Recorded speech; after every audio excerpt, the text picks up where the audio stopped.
Olá! Neste módulo, propomos um exercício bem prático para demonstrar que há muitas e variadas maneiras de passar uma informação adiante. Em se tratando da linguagem escrita, são sempre muitas as possibilidades de fazer o texto de maneira complicada, que chega por vezes a ser hermética, isto é, fechada, inacessível às pessoas, assim como há também muitas formas de simplificar. Um texto bem elaborado, cheio de erudição, é desejável em muitas situações, mas na nossa experiência nas redações de jornais, aprendemos que para um texto ser compreendido pelas pessoas comuns, o despojamento é sempre mais indicado. Por isso, nunca é demais reforçar, a menos que você seja um escritor que não se importa de ser lido por poucas pessoas ou tenha consciência de que escreve para um público sabidamente preparado para a leitura, prefira sempre o modo mais simples. E engana-se quem acredita que escrever de forma simples é mais fácil. Assim como o rebuscamento não é sinônimo de qualidade, despojamento não tem nada a ver com desleixo. O texto simples não é necessariamente um texto pobre ou simplório que foi feito de qualquer jeito. Leonardo da Vinci ensinava que a simplicidade é o último grau da sofisticação. Isso dá o que pensar, pois quando o assunto é texto, geralmente somos levados a associar complexidade com o grau de conhecimento de quem escreveu e, por consequência, com a qualidade do texto. Nada mais enganoso. A prática cotidiana da comunicação confirma o quanto são verdadeiras as palavras do cientista e artista florentino. É muito mais difícil tentar chegar a uma fórmula simples, enxuta, clara e objetiva de transmitir informações do que simplesmente escrever longos períodos, sem compromisso com o encadeamento das ideias, a síntese, a objetividade e nunca é demais citar, sem dar atenção, a capacidade de compreensão da pessoa que estará na outra ponta, que vai ter de ler o que você escreveu. Vamos então ao exercício. Digamos que você precisa enviar uma mensagem de texto para um jornal ou portal para reclamar dos buracos que tomaram conta das calçadas da região central da sua cidade. Como dissemos, isso pode ser feito por meio de uma sintaxe, ou seja, uma estrutura gramatical mais ou menos complicada. Aqui está um exemplo de um texto que tende à complexidade. Principalmente na região central da cidade, muitas são as calçadas que, tomadas por um número incontável de buracos, tornam a circulação dos pedestres perigosa, havendo, inclusive, muitos casos de pessoas idosas ou mesmo de jovens e crianças que chegam a tropeçar e cair, como consequência do fato de que, em meio ao movimento intenso de transeuntes, inadvertidamente, acabam por pisar nessas armadilhas espalhadas pelos passeios, pagando assim pelo descaso das autoridades, às quais compete manter as calçadas em boas condições. Haja fôlego, hein? Uma frase com mais de 500 caracteres não é brinquedo, não. E mesmo assim, quantas vezes já não vimos textos como esse em cartas de leitores e editoriais, principalmente nos jornais impressos? Alguns chegam a formular períodos ainda mais longos. Agora pense, você consegue se imaginar pronunciando uma frase assim tão longa, com tantos elementos de ligação e informações sobrepostas, numa conversa em uma roda de amigos? Ou mesmo imaginar que um texto como esse, com todos os seus quês e porquês, possa ser lido na forma de um discurso, por exemplo, diante de uma plateia assim não muito atenta? Vamos deixar bem claro uma coisa, a frase em si não está errada.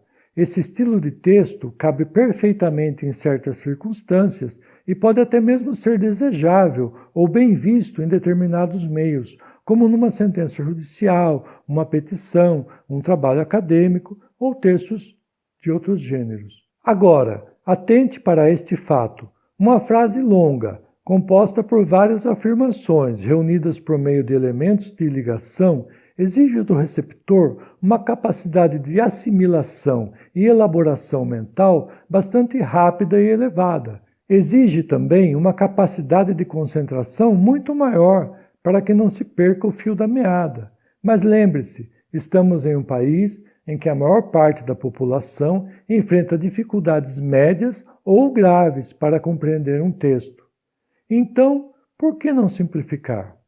Vejamos como essa carta do leitor poderia ser escrita de maneira simples e eficiente, com frases mais curtas, sem muitos elementos de ligação, porém com as informações encadeadas corretamente. Nossa cidade tem muitas calçadas com incontáveis buracos, principalmente na região central. Eles tornam perigosa a circulação de pedestres. Em muitos casos, pessoas idosas chegam a tropeçar e a cair. Mas não só idosos, o mesmo também ocorre com jovens e crianças.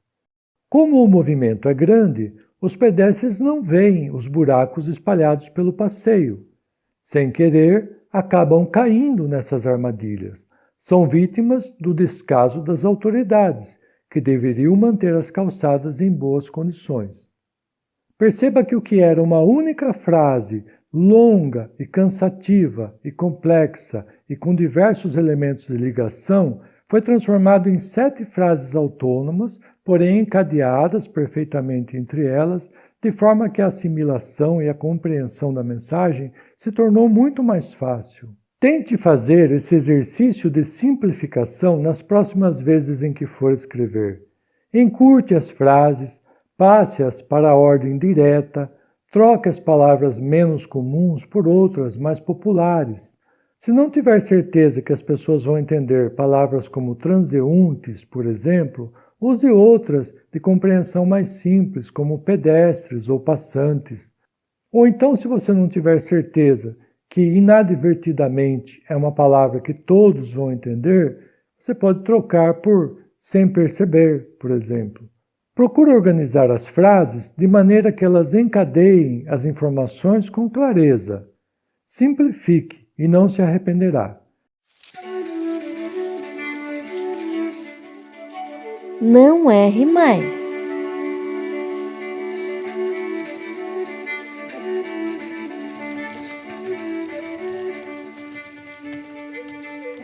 Existe uma divergência entre gramáticos e estudiosos sobre o uso da vírgula antes do substantivo feminino etc.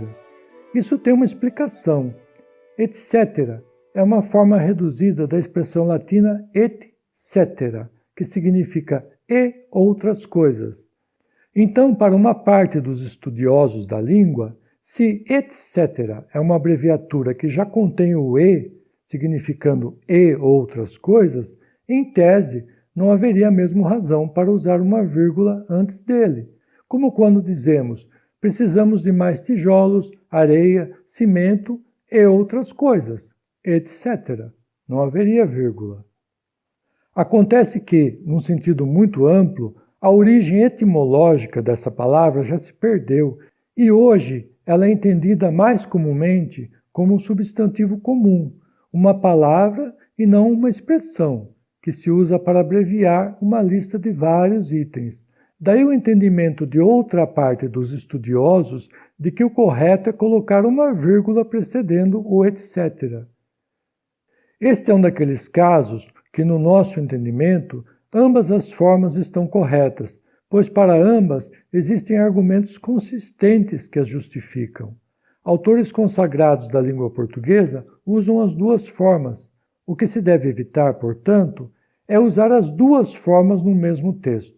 Uma vez tendo optado por uma delas, aquela que julgar a mais correta, use-a, somente ela, evitando que seu texto peque pela falta de uma padronização.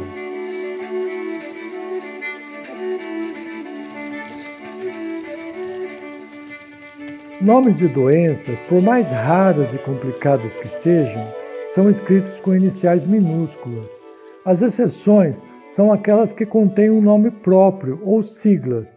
Por exemplo, doença de Parkinson. Parkinson é o nome de pessoa, então o Parkinson vai em maiúscula. Doença de Alzheimer, mesma coisa. Doença de Chagas. Ou aquelas que correspondem a siglas, como o AVC, acidente vascular cerebral. A gripe AH1N1, Já a palavra AIDS, embora tenha se originado da sigla inglesa Acquired Immunodeficiency Syndrome, ou seja, Síndrome da Imunodeficiência Adquirida, foi assimilada no dia a dia dos brasileiros ao longo de décadas sem a citação da sigla e passou a ser escrita em minúsculas como um substantivo feminino que inclusive já foi dicionarizado. O mesmo tende a acontecer com Covid-19. O que é Covid-19? É um acrônimo, ou seja, uma palavra formada pelas letras ou sílabas iniciais do nome de uma coisa. No caso, o nome se originou da sigla inglesa de Coronavirus Disease 2019, ou Doença do Coronavírus 2019. Com o uso e a perda da referência dessa sigla que deu origem ao nome, já vai se popularizando, porém, a forma substantivada desse acrônimo. E quando uma palavra se torna substantivo comum, acontece o mesmo que aconteceu com a AIDS, passa a ser escrita com inicial minúscula.